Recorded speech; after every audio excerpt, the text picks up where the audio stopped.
Hi everyone. So today I want to talk about an evolutionary pattern which has persisted for probably the last 20 years in the Ediacaran period. And it involves this idea that Ediacaran organisms evolved in the deep ocean. So these are bathyal environments or slope and basin environments, sort of 1,000 to 2,000 meters. In these communities we've had some great talks about are dominated by the Rangiomorph fronds. You can see there that beautiful matte painting by Peter Trussler. Along with these large fronds, we also have some fossil evidence that people are suggesting are Anthozoan Cnidarian fossils. We also have some trace fossils of those as well. And we also have some disputed fossils that have body plans sort of analogous to sponges as well. And so these environments exist in the Ediacaran from about 570 to 570 to sort of 560 MA, maybe perhaps a bit earlier than 570, but they persist for about 15 million years before. This is a picture of Guy, by the way, which one of those fronds. They're well over a meter long in some cases. So they persist for about 15 million years until we move past the Avalon into what's called the White Sea. And so the White Sea assemblage has dramatically different organisms compared to what we see in the older Avalon, and these are all shallow water. They're either offshore or within wave base. And we have these organisms like Dickinsonia, which some people have allied to a placozoan. They are mobile and they seem to feed via sort of extracellular digestion. We have some other interesting animals called like Sperling here. This is also a mobile animal. And what we also see at the same time with these shallow water Ediacarans, we see the sort of start of the rise of much more convincing bilaterian animals. So we have fossils like Gaudischania, which people have interpreted to be a tube worm. We also have the first skeletonizing animals, things like Claudina and Namacalathus, which people have interpreted to be either vermiform based or cnidarian or lophophorate based as well. And what I want to talk about today, though, more specifically is understanding sort of mechanistically why we might have seen early Ediacaran organisms appearing in the deep ocean. And this relationship is statistically robust. If you basically take a database of all their taxonomy, we basically see the Avalon type, these deep water organisms, break out as statistically significant communities, whereas the shallow, younger White Sea and Nama associations are basically split out separately. And if you overlay that with the environments they're on, you can basically see quite strongly that these Avalon communities are always occurring in deep water environments, whereas the younger ones push into wave-based environments and up into reef or biohermal environments as well. I don't have time to talk about this today, but another part of my thesis work is basically trying to show with sort of negative control a stratigraphic proof that these animals seem to be occurring in deep water. So in the Wernicke Mountains of the Yukon, we actually have one of the few basins in the world where we actually have old shallow water rocks. And just sort of long story short, these deep water turbidite based rocks do have Ediacaran fossils in them, but up on the shelf in the shallow water, we actually have no fossils before the Shurim excursion. In the shallow water after that, though, we do have fossils. So why did these Ediacaran organisms appear to originate in deep water? So the first part of this, I want to talk about general oceanographic controls on oxygen supply. And the reason I want to do this is because there's a sort of long-standing hypothesis called the cold cradled animal life. And Misha Fedonkin hypothesized that Ediacaran organisms might have appeared in the White Sea in these shallow water environments because the water is cold. He thought that because cold water has high oxygen solubility, it might have provided some sort of refugium in a low oxygen world. The second part of this talk, I want to go into basically thermal controls on what controls oxygen demand in cold-blooded animals. And so I'll start now with how oxygen is supplied to animals. And just this figure here, on the x-axis is time, the y-axis is ocean atmospheric oxygen. And this is just a general summary of the geochemical data we have to show that Ediacaran is essentially a low oxygen system. As a sort of a canonical idea, the Ediacaran ocean is sort of thought to have about 1 to 10% present atmospheric levels of oxygen. So if that is the case, a lot of animals at this time would be experiencing pretty severe hypoxia. So how do animals really get oxygen from the water? So like I said, the cold cradle hypothesis assumes that solubility is really the main thing that governs oxygen supply. And this has actually been reapproached by biologists. So Wilcover-Burke developed something called the oxygen supply index. And what this relies on is basically Fick's law of diffusion. And the reality is that to move oxygen, molecular oxygen as a gas from a medium across a membrane, it's not just based on solubility. It actually requires partial pressure, which supplies the gradient of oxygen into the animal. And it also depends a lot on the diffusivity of water. And you can think of that sort of as the viscosity. And as the viscosity of water goes up, it's harder for those gas molecules to move.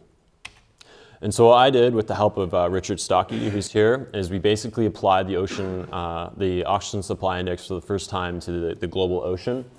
And what you can see on this graph here is that, as you might expect, as temperatures increase, oxygen solubility does go down. In the second figure here, you can see that partial pressure is basically invariant with temperature because it's just mixing with our atmosphere. But the really interesting thing is you can see that oxygen diffusivity, that's that viscosity of water, increases quite dramatically at temperature. And when you get the product of all those together, so here is a figure, you can just see PO2 doesn't change very much. Solubility basically increases as you get to the poles, but viscosity increases a lot as you get into lower latitudes. And like I said, when you get the product of those all together, you actually see that the bioavailability of oxygen actually gets higher as you increase water temperatures. So you could think of that as a general sense, it's slightly harder to breathe in cold water despite its increased solubility. So if the cold cradle idea based on solubility isn't necessarily what we're trying to look for, what else might be really important? And I think the big take home from this study is that hypoxia tolerance is not static. And what it really comes down to is how cold-blooded organisms have to respire in an environment when temperatures change. They can't modulate their metabolism, so obviously it just tracks the environment that they're in. So this is a really busy figure, but what I want everyone to just focus on is the U-shaped pattern of this blue dashed line here. And this is basically, you could think of it as the envelope for what an animal can respire in an oxygen environment. So this is temperature on the x-axis. On this y-axis, you have its rate of oxygen consumption or aerobic performance you could think of. And on this axis, you have oxygen concentration as that percent PAL. And basically the problem that happens is because these organisms' metabolic rates increase exponentially as you rise in temperature, their actual aerobic scope, so that's the difference between their resting metabolic rate and their maximum metabolic rate, basically shrinks as temperatures increase because that SMR, that standard metabolic rate or resting metabolic rate, increases exponentially. And eventually, that is going to exceed basically their capacity to get oxygen from the water column. And that's going to put them into an anaerobic state. On the other side of it, as water cools, you have that issue, like I was saying, with the oxygen supply index. As the water cools, the bioavailability of oxygen goes down. But the cold water also basically inhibits the ventilatory capacity of the animal to pull water into its body. So it's impeding its sort of physical ability to move oxygen to its body. And what that produces is what we call O2 crit space. And so O2 crit is basically the transition from aerobic respiration to anaerobic respiration, and it creates this U-shaped pattern as a function of temperature. So how do we measure O2 crit in living animals? What we do is we basically use experimental respirometry. We can put an invertebrate into a contained chamber that we're measuring the oxygen levels in. And over time, the animal basically respires normally, which is called standard metabolic rate. This is its set rate. It's not doing anything. It's not digesting food. But eventually, the tension levels of oxygen are going to get too low, and the animal can no longer maintain its regular aerobic respiration. And that creates a break point where the animal basically switches to anaerobiosis. And that basically means its oxygen consumption is very low. And so this break point itself is O2 crit. And in ecology, that O2 crit is basically lethal. We treat that as basically the animal can no longer survive in its environment at that state.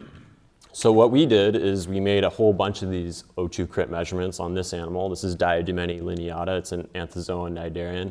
We picked it because it has sort of respiration traits broadly similar to these deep water Ediacarans. It relies entirely on cutaneous respiration. It doesn't have any blood pigments or anything like that. And what we see is this U-shaped pattern, this O2 crit U-shaped pattern. And I didn't mention earlier, though, that this sort of hypothesized curve hasn't been demonstrated experimentally before. It's sort of a theoretical framework. And so this is the first time we're able to show that curve. And so the animal has a thermal optimum where its oxygen tolerance is maximal. So here it can survive at approximately 4.5% PAL, which is quite low. But as you warm temperatures, that low oxygen tolerance decreases significantly, and it also decreases as it gets colder. So if you think about this in sort of an Ediacaran ocean where oxygen could be very low, somewhere in a 1% PAL condition, what basically happening is you can think of as animals are basically getting pushed very far into that U-shaped curve, and that's their oxygen space. So again, temperature on the x-axis, oxygen concentration on the y. If you are living in sort of a 10% atmosphere, you're only going to experience about a 9-degree variation in your life. And if you exceed that, you're basically going to be pushed into an anaerobic state. Animals also need more oxygen than that O2 crit measurement. They usually need at least 2 times as much of that, so that curve might actually be even tighter. And when you compare that, at least to the modern ocean, you can see that in the shallow water environments, they, on a seasonal basis, can vary by up to 10 degrees centigrade. Whereas in the deep ocean, like 1,000 meters, it's essentially what we call stenothermal. And that just means that temperature varies very little throughout the year. And so what we basically think is that if you're living in a really low oxygen environment, it might be actually extremely beneficial to be in a place where the temperatures don't change. And because of that, you can essentially sit right in your thermal optimum, and you're never basically being pushed out of your aerobic envelope. You're never being pushed into these anaerobic fields. So just to conclude, so cold water actually has a lower oxygen supply capacity versus warm. This pattern is fairly linear. But our O2 crit data suggests that hypoxia tolerance is highly bidirectional across temperature space, below and above a thermal optimal. And this is important. It's an exponential pattern. And so when you think about that, it really is the temperature variation is probably more significant than however the animal is getting oxygen from its environment. And so like I said, because they're showing significant changes of their hypoxia across these annual environmental temperature ranges in shallow environments, and because their intolerance also becomes much more pronounced in just generally low conditions because their aerobic scope is getting shrunk, we think that they might have evolved in these deep water stenothermal environments just because of this consequence of synergy between low oxygen and temperature constraints on metabolism. So as we put forward in the paper, we sort of suggest that it may not be necessarily a cold cradle of animal life, but perhaps a stenothermal one. That's it. Thanks.